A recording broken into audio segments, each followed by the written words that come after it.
I appreciate buying through her Kansas City connection there, the kind of interest that she has and that she has brought to the NFL. Taylor Swift's world is spinning faster than a friendship bracelet in a stadium breeze, and this holiday showdown is stacked with plot twists. First up, Jerry Jones is offering Taylor a premium Thanksgiving seat like he's recruiting her for Team Cowboy. We would have an elaborate seat for her if she should attend the game.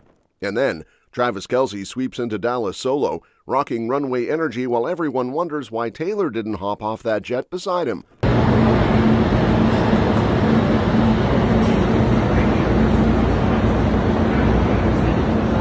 Next, Taylor is melting hearts in her docuseries, calling Travis the greatest surprise of her life, which feels like a rom-com cheat code. The most meaningful relationship I've ever had started with a man saying he was butthurt that I didn't want to meet him. Greatest surprise of my life. After that, Jason Kelce is joking that anyone could crush an interview with Taylor because she makes the whole thing effortless. I think anybody could have done a good job interviewing Taylor. She was fantastic. And finally, the couple's wedding, it's officially leveling up from intimate soirée to mega event. Taylor Swift somehow keeps collecting NFL storylines the way most people collect loyalty points, and now she's got the Dallas Cowboys owner tossing offers her way like he's hosting a reality show. It's wild, it's random, and it's very on brand for a league that's basically running on Swift-powered fuel these days. So here's the deal. Ever since Taylor started showing up at Chiefs games back in 2023 and dating Travis Kelce, a.k.a. her future husband according to every Swiftie manifesto, the NFL has been experiencing a glow-up. You've got dads suddenly understanding what a bridge and a pop song is, and daughters pretending they've always known the difference between a tight end and a wideout. Even Jason Kelce once mentioned that he kept hearing stories from families about how Taylor somehow turned football into a wholesome bonding activity. Honestly, good for her. And because anyone who boosts ratings like that might as well be crowned league royalty, the Cowboys' big boss Jerry Jones is absolutely eating it up. Insider said he's been going on about how much he appreciates all this extra attention she's dragged into the sport through her Chiefs connection. The man basically acted like he's been put under a sparkly pop music spell and can't get enough. I appreciate buying through her Kansas City connection there, the kind of interest that she has and that she has brought to the NFL. Now rewind to early October, same day Taylor dropped her 12th album, which the internet practically lost oxygen over when Jones was asked on a Dallas sports radio show whether he'd try to lure her to the Cowboys-Chiefs Thanksgiving showdown. You got a chance to listen to all of Taylor Swift's album yet, and will she be invited during the Thanksgiving game against Kansas City this year? He didn't want to jump ahead back then, but he still made it clear he'd roll out something fancy if she decided to show. And by fancy, insiders hinted at one of those seats you only get if your name comes with a stadium-shaking fan base. The answer is I don't want to do anything to jump the gun, but we would have an elaborate seat for her if she should attend the game. Nobody a bigger fan of Taylor Swift than I am. But here's the snag. Taylor hasn't attended a single away game this season, not one. And insiders pointed out the obvious. On the road, she doesn't get the same bubble of safety and privacy she gets at Arrowhead. Supporting Travis stays top priority, but she's not about to risk turning game day into survival mode, which is exactly why Travis landing in Dallas without her sets the stage for round 2 of this Thanksgiving drama. Travis touches down in Texas with the Chiefs squad, looking like he just stepped out of a fashion editorial titled Business Dad Goes Hollywood. He's rocking this double-breasted brown suit, crisp tee, and Louis Vuitton everything. Sunglasses, bag, probably vibes too.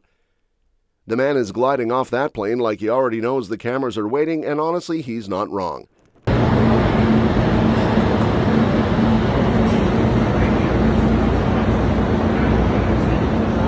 While he's gearing up for the big showdown, the holiday itself is taking a bit of a hit. Thanksgiving usually means cozy family time with Taylor.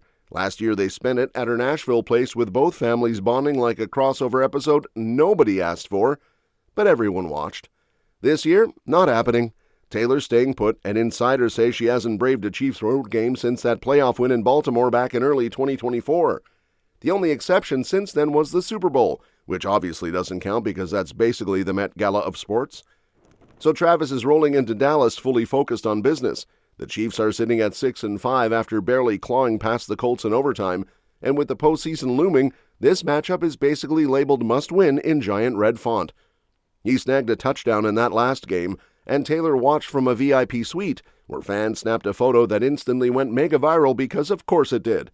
Now the Cowboys are rolling in hot too. They just took down the defending champs, so Thursday is shaping up to be a heavyweight holiday special. And somehow in his 13-year career, this is Travis's first Thanksgiving game ever. He's pumped, talking about how he loves holiday games because the whole country's sitting down with full plates, full bellies, and questionable casserole choices while watching football, which feels extra poetic now that Taylor is dropping emotional grenades in her docuseries like she's narrating the world's most wholesome rom-com. Taylor is casually revealing that this man, yes, the same guy who once tried to woo her with a friendship bracelet and a dream, is the greatest surprise of her entire life. And honestly, that's a plot twist even Hallmark would reject for being too sweet.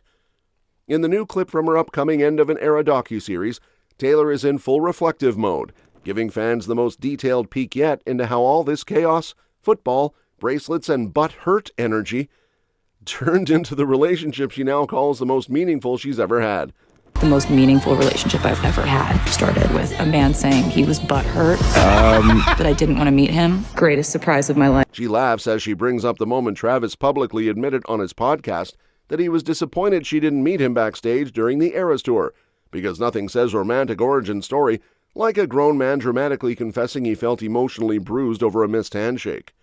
Was disappointed that she doesn't talk before or after her shows because she has to save her voice for the 44 songs that she sings. So I was a little butthurt I didn't get to hand her one of the bracelets I made for her. The doc teases all kinds of behind-the-scenes gems, rehearsal footage of Travis practicing for that surprise London cameo, phone calls between them that probably have Swifties scribbling fanfic at light speed.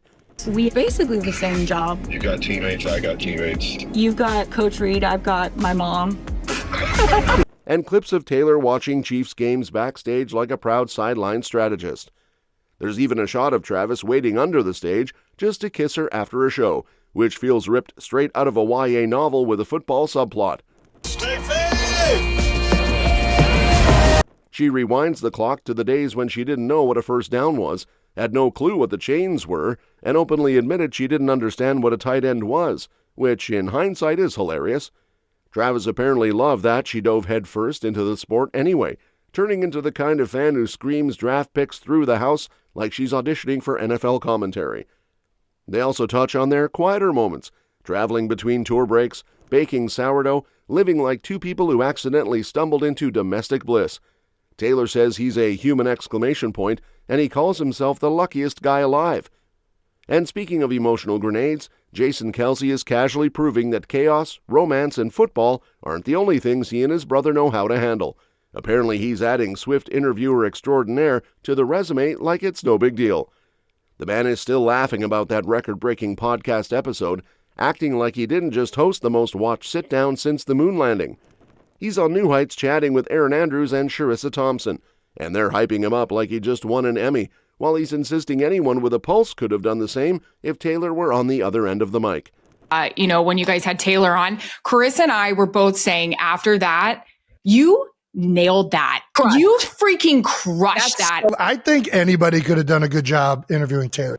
Jason dives into the behind-the-scenes tea, admitting their editing team deserves half the credit because they basically turn his verbal fumbles into broadcast gold. We have a great editing team. They're very good. I'm terrible. I can't interview anybody. I flip over my words. I stumble, but that was a fun one for sure. He's convinced he stumbles through every question like a dad trying to pronounce TikTok sounds, but he still calls the whole experience a blast, mostly because Taylor made the entire interview feel effortless. Meanwhile, Aaron is grilling him like she's hosting a pop quiz, asking whether he prepared questions beforehand since he was firing them off like a man who pre-gamed with caffeine and chaos. Actually, I'm going to ask you some questions right now. Go ahead. Pre-prepared? Because you just were banging them out. Then the conversation shifts to Taylor's impact on the NFL, and Charissa jumps in with the kind of energy you only get from somebody who's been watching this Swift-Kelce saga from the front row. She talks about how Taylor basically turned football into family therapy, with dads suddenly bonding with their daughters over touchdowns, friendship bracelets, and questionable playoff calls. Travis, sitting there like a proud fiancé, appreciates the shout-out while trying not to melt on camera. Like those little girls that maybe I didn't have an appreciate interest in football and then sit down because it's her, like that. The commercials and the different like little videos that you see that now all of a sudden the dads have a bond with their daughter over her, like is so special. Like Taylor's impact cannot be overlooked. Sharissa and Aaron reminisce about how their careers were shaped by their own dad's love for the sport, and now they're watching little girls fall in love with football because Taylor made it feel accessible, like the NFL suddenly got patched with glitter and emotional resonance. They've known the Kelce brothers forever, interviewing them through every phase of mustaches, mullets, shirtless bleacher moments, and accidental viral clips. And just when you think this family has squeezed every last drop of chaos, charm, and plot twisty sweetness out of the universe, boom! Here come the wedding updates rolling in like they're trying to out-trend a surprise album drop. Now Taylor and Travis are apparently looking at their original wedding plan, the cozy, low-key Rhode Island mansion setup, and going, cute, but what if we crank this thing up to stadium tour level? Because according to insiders, the vibe has officially shifted from private moment to go big enough that even the drones get confused. They started off intending to keep it all intimate, just close friends and family, the kind of ceremony where everyone whispers and nobody wears sunglasses indoors. But now, word is the guest list might balloon to 300 people, combining NFL heavy hitters with Taylor's music industry crew, which basically means the seating chart alone is going to look like the world's most chaotic crossover episode. One observer joked that what once felt modest is now being reimagined as a full-blown event, like the wedding is evolving Pokemon style into its final form.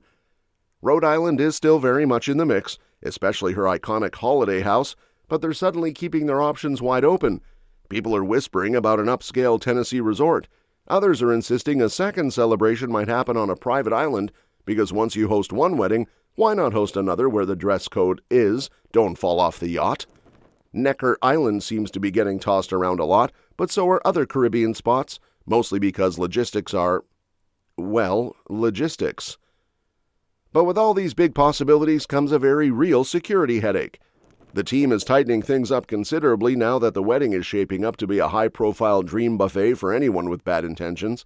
Between Taylor's jewelry, rich guests, pricey gifts, and everyone being distracted by love and open bars, one of her former security leads called this kind of event a thief's fantasy scenario. So yeah, they're on high alert. That's all for this video, folks. See you next time.